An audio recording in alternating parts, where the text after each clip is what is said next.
ఈ నెల 29వ తేదీ ఈ అనంతపురం జిల్లా కేంద్రంలో సామాజిక సాధికారిక బస్సు యాత్ర బహిరంగ సభ అనేది కూడా వైఎస్ఆర్ కాంగ్రెస్ పార్టీ ఆధ్వర్యంలో పాత ఊరు పార్కు దగ్గర మహాత్మా గాంధీ గారి స్టాచ్యూ దగ్గర ఏర్పాటు చేయబడింది.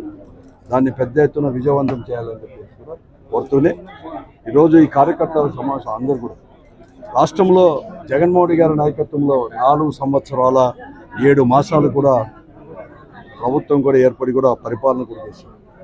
ఒక సంక్షేమ విప్లవాన్ని తీసుకొచ్చేదే కాకుండా ఎప్పుడూ ఎక్కడా చేయని విధంగా కూడా ఈరోజు ఒక సంక్షేమానికే డైరెక్ట్గా కానీ ఇండైరెక్ట్గా కానీ 4,69 కోట్ల రూపాయలు ఏమాత్రం అవినీతికి అనేది ఆస్కారం లేకుండా అర్హతే ప్రామాణికంగా తీసుకుని పెట్టారు.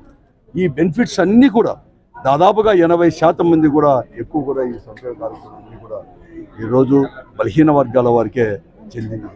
అంతేకాకుండా సామాజికంగా కూడా ఎంతో కూడా వెనుకబడిన బలహీనంగా చూస్తున్న మహిళలకు కూడా వారిని కూడా చేదోడు వాదోడుగా ఉండాలని చెప్పి వారిని కూడా ఒక ఆర్థికంగా కానీ సామాజికంగా కానీ ముందుకు తీసుకురావాలని చెప్పి అనేక రకాలు కూడా ఇంటి పట్టా దగ్గర నుంచి ప్రతి ఒక్కరు కూడా ఇచ్చారు. అంటే అనేక ఒక విప్లవాత్మక ఇవన్నీ తీసుకొని రావడం జరిగింది.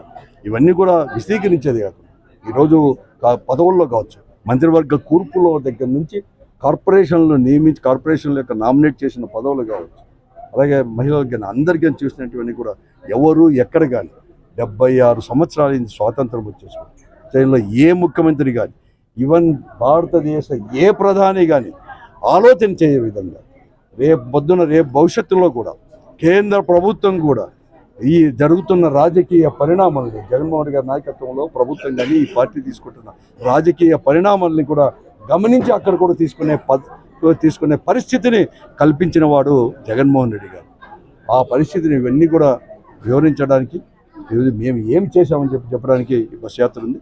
దాన్ని విజయవంతం చేయాలని చెప్పేసి